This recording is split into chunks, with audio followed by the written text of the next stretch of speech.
Good morning, people. Welcome to my channel.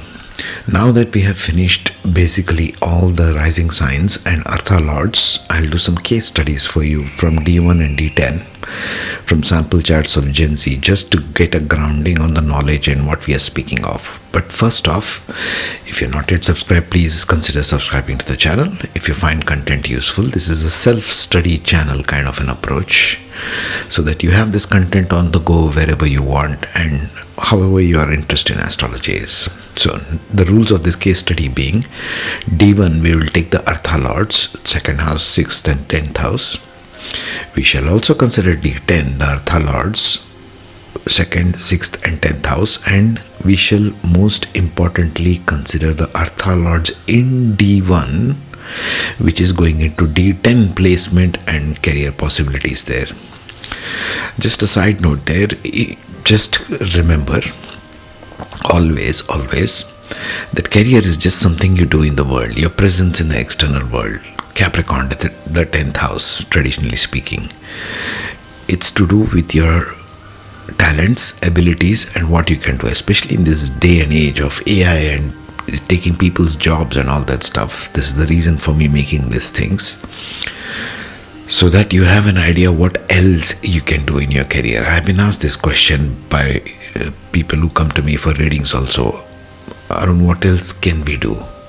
Now that we have lost our jobs, what can we do? What other things can I possibly do? So this will discuss more along the lines of possibility rather than a deterministic approach of astrology saying you will do such and such. When the situation externally is changing, we got to re-examine how we view astrology itself, isn't it? Old rules do not apply in the modern world. So we shall take modern careers and professional possibilities. We'll deal in possibilities. Again, we are taking Gen Z random charts from 1998 year onwards as the case studies. Let us do the case study for Gita, a Gen Z girl. Natal chart is in front of you and all the other qualifications are listed here. We'll go through one by one. Okay, she's an Aries rising. Therefore, the second lord is Venus, sixth lord is Mercury in Virgo, and 10th lord is Saturn in Capricorn. What does this provide us? Well, her second lord is sitting, as you can see, conjunct the 6th lord in the 9th house. So her values center on knowledge, refinement, and cross-cultural perspective. 9th house is also a house of cross-cultural liberalism. Okay. With Mercury conjunct, she naturally blends communication and intellect with creativity and diplomacy. Venus provides that diplomacy here because it's also the lord of the 7th house in Libra. So her interaction with others is pretty much very diplomatic. You should consider this. Attitudes are very important to consider in career, rather than just saying you will do such and such. Rahu's aspect, because Rahu's 5th aspect is coming here, isn't it? So Rahu's 5th aspect or 9th aspect, whichever way you look at it, intensifies ambition, giving her an openness to innovation and non-traditional ideas. So Rahu makes everything unconventional, may even be good at doing things with software and AI itself, for example, in her career path, because Rahu has to do with technology.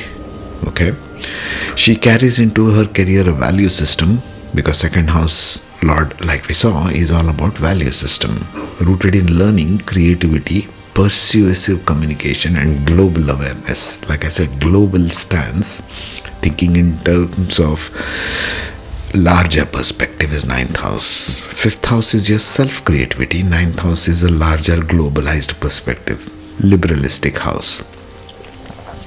People who have planets and points of 2nd, 6th or 10th house in the 9th house, it becomes a very liberal kind of attitude.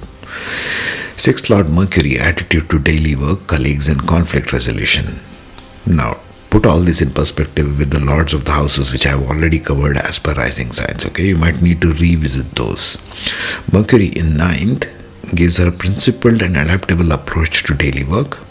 She thrives when tasks are aligned with ethics, learning and long-term vision. And it is conjunct Venus. So second lord is conjunct 6th lord in the 9th house. That means she takes these values and brings it there. With Venus conjunct, she prefers diplomatic, people-oriented methods in dealing with her colleagues.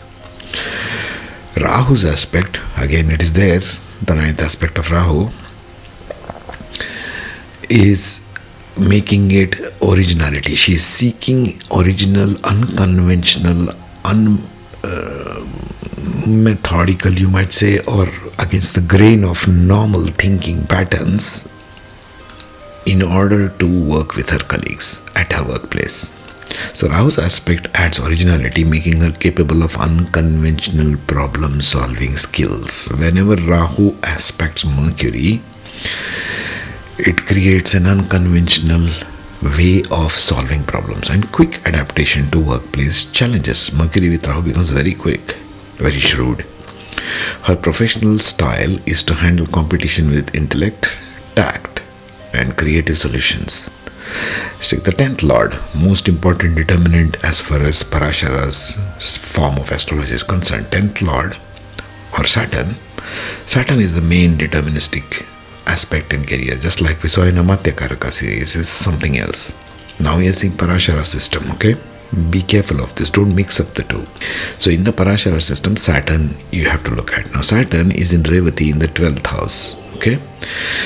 Just seeing the position itself, Saturn in 12th shows a career fulfillment tied to institutions, large institutions, hospitals maybe, isolated institutions, foreign countries and multinationals, research or behind the scenes work. Saturn in Pisces will do behind the scenes work wherever it is sitting.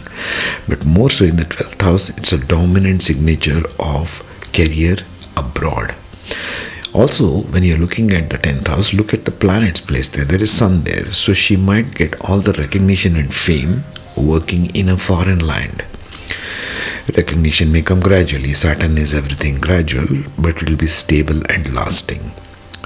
In Pisces, her public image reflects compassion, sensitivity, and responsibility. Saturn in Pisces will bring a tenderness while working, a sense of compassion towards your colleagues that it will definitely bring, while maintaining a serious and professional demeanor. Saturn in Pisces people will not be harsh at work. Okay, you can count on that. Unless, of course, there is an aspect of Rahu going on or Mars going on, then it will become aggressive. Career satisfaction is achieved through long-term contributions in a structured, service-driven or globally connected roles. 12th house becomes globally connected.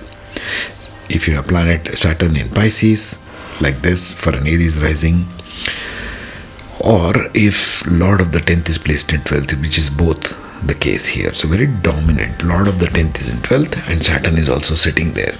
So what does this provide in terms of collective interpretation? Venus and Mercury together in 9th give her intellectual strong communication, diplomatic skills that lean towards teaching, advising and cross-cultural work. Rahu's aspects add ambition, innovation, pointing to roles where she can step outside convention and create unique value. Saturn in 12th anchors her career in institutional, international or service-driven environments requiring patience and persistence. Likely career types for Gita. Finance and strategy. Now I want you to comment, leave a comment if you're finding something else. I want this to be an interactive stuff, okay? These are the possibilities. Based on Natal, we shall see D10 later in this video. Analyst, risk manager, compliance officer, one of the possibilities. Consulting in education, Jupiter, Mars and Ketu are in the 11th house for her. So there is a element of teaching more on the spiritualistic lines, because Jupiter and Mars make more like a spiritual warrior with Ketu. Consulting and management, you always got to look at how Jupiter is placed, okay? Professor or policy advisor or corporate trainer. Personally speaking, I won't put so much of management and consulting here because Sun is in her 10th house. So she's more tuned towards leadership because Sun is in Uttarashada, okay? Management is good in the sense Sun, next to Sun is Jupiter in the 11th house, and next to Jupiter is Saturn. So they are all sort of assisting one another. There is a assistance provided. When planets is next to each other, one provides help to the other. Media and communication is next listed. PR executive or brand manager or marketing strategist. Marketing, because it is said that Rahu is aspecting Venus and Mercury in the 9th. Marketing strategist, good one, I would say. Publishing professional. 9th house, or the sign of Sagittarius, Venus and Mercury in 9th. She brings the value system dominantly, yes, into the field of, let's say, making rules and guidelines. So Venus and Mercury, aspected by Rahu here, are intent on providing strategy. Rahu is a very good strategist. Global and institutional roles. NGO, non-governmental organizations manager. For example, working for other charity. Saturn in Pisces, good for charity organizations. Managing them. International program director could be another modern one. These are all modern career types, okay. Researcher in education or policy, it says. Yes, I can see that. Researcher in policy. See, Venus and Mercury with our Rahu provide that modern aspect. Sun in 10th house tends to give popularity, and Lord of 10th is sitting in the 12th. So researcher in education or policy. Okay, we can even say that because there is Jupiter conjunct Mars and Ketu in the 11th. So collective direction is there. Working for multinational organizations is there, because the dispositor of 9th is sitting in 11th. So 11th house typically in terms of career is all multinational organizations, and this is abroad. Let us see now what the D10 chart provides us with. The D10 chart is on the screen for Gita.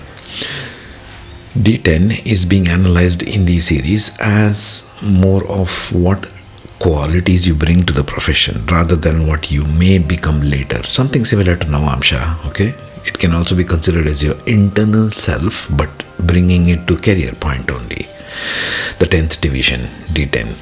Second Lord Venus is now sitting in Virgo. She becomes a Virgo ascendant. Venus combined with Moon, the second Lord. So her value system is very aesthetically driven, as I can see, in work.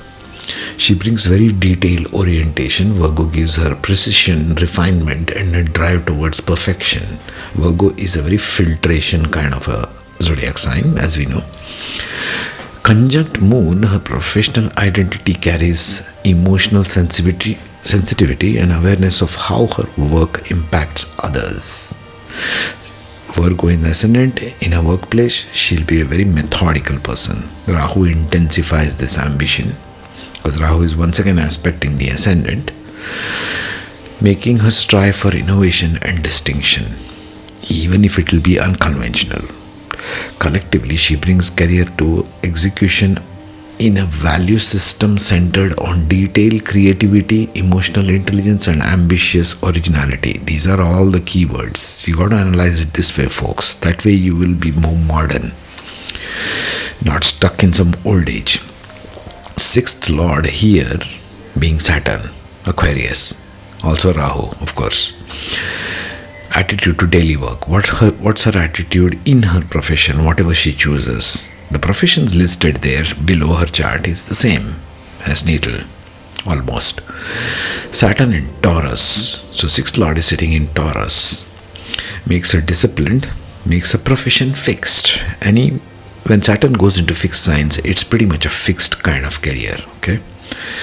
So it's sitting in the sign of Taurus in the 9th, making her disciplined, reliable, and steady in her approach. She values consistency, tangible outcomes. Placement in 9th adds principled and ethical layer. Although Saturn is sitting in Mrigashira, just as an offbeat I'm talking here. Mrigashira means it is good at hunting knowledge. So Saturn in her 9th will give her a tendency to approach knowledge in a very unconventional way. Also, since it's the Lord of the 6th and Rahu aspecting Saturn, it will make her somewhat crave for success, be recognized in her career path, and also look for gains, money. 10th Lord Mercury, because it's Gemini, 10th Lord is in its own sign. Mercury in 10th is very strong placement, showing career paths built on communication, analysis, adaptability, and intellectual versatility. Let us see. First of all, the Lord of the first is in 10th. Okay, and Saturn is sitting from bottom, kind of assisting it. So her approach basically will be very mercurial in nature in her career, very analytical, very precise. That's what she loves. With Sun's aspect on her professional life, how is Sun aspecting? From the 4th house, looking at it. She also carries authority, purpose, and recognition. This Sun will also aspect the Lord of the 10th house, which is very good. Publicly, she is seen as intelligent, articulate, adaptable, and capable of leadership through communication and knowledge. Important, isn't it? Collective interpretation, values. Venus, Moon, Rahu in the aspecting the first, Rahu not in the first.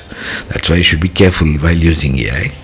She executes her career with creativity, sensitivity, ambition, and blending refinement with originality. So this one is more original, more unconventional, and planets are well placed for someone who is very analytical in her career, very precise.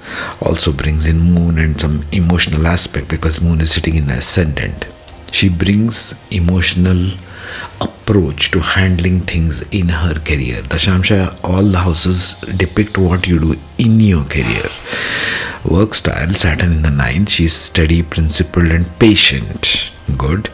Career satisfaction will come from Mercury in the 10th. She thrives in intellectual, communicative careers, which would be something like management consultant, yes. Business advisor, yes, definitely. This combination makes her powerful business advisor because Saturn in 9th will give her a grounded approach towards understanding guidelines and rules. Mercury in the 10th, in its own sign, will give her communication abilities. And Rahu from the 5th, aspecting both Saturn and Ascendant, will give her the capability to do unconventional modes of work against the grain, not readily accepted by others, but she's going to push for it for sure because Jupiter and Mars are sitting in the 7th house. So her push is of aggressive, knowledge-based wisdom through communication. See how complex it gets. Communication and media. Okay, she can succeed in PR head. Mercury being very strong and Venus also being strong. Remember, D1 is how it plays out. D10 is your attitude in career. She could be a marketing strategist, yes. Publishing and editing role, certainly. Corporate trainer, not so much. I don't see that. Education and knowledge fields. For example, she could be a professor, lecturer, education administrator, yes. Saturn in the 9th house in D10. Institutional and global roles. That's how it will play out. Because Saturn in your D1 indicates where you will be working.